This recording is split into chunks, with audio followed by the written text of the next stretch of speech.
Hi, I'm Tiffany, and I took the lead in authoring Chapter 12 of Blended Learning in Action, in which we discuss other models and possibilities. We spend a fair amount of time in this chapter delving into the a la carte model and the individual playlist model, providing examples of in-action practices around both.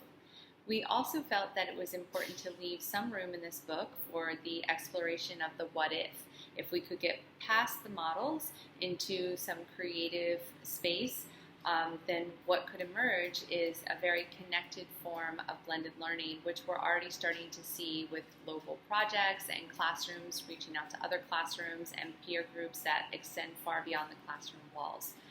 I remember thinking in 2011 when I read the first definitions of blended learning and the models that have been codified by the Christensen Institute in the very important work that they did early in this emerging field, and thinking that we had our own forms of blended learning that were taking place at Grandview since 2001 in some form, and we have been trailblazing in our own right in that manner. And so while I was reading what InnoSight and the Christensen Institute had published, I thought, oh, that's exactly how it looks in my classroom in some cases, but then in others, thinking that's not at all how it looks in action where I am.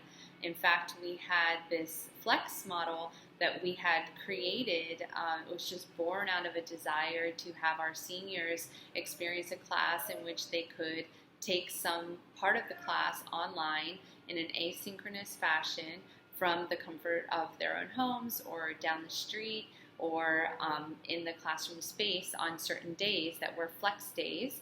And this would give them the opportunity to make the right choices, to grow independently, and to really have a bridge to college readiness that we didn't feel like existed.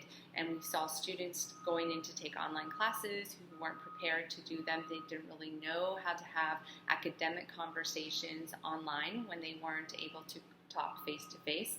And so our version of Flex looked very differently. But that's the amazing quality of an emerging field, and it's comprised of collective knowledge and practice that we have really created as a body of work and all contributed to over the past decade or so in the K-12 space.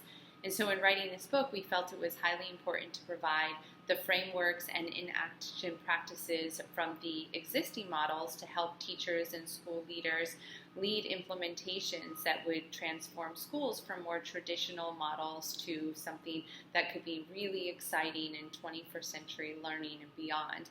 But we also felt it was important to spark the creativity and invite our readers to share out practices that are already happening that are beyond the models and possibilities that will bring us to a much more connected experience as a group. So please do share out #BLInAction and tell us all about your creative ideas. We'd love to hear them. Thank you so much for reading.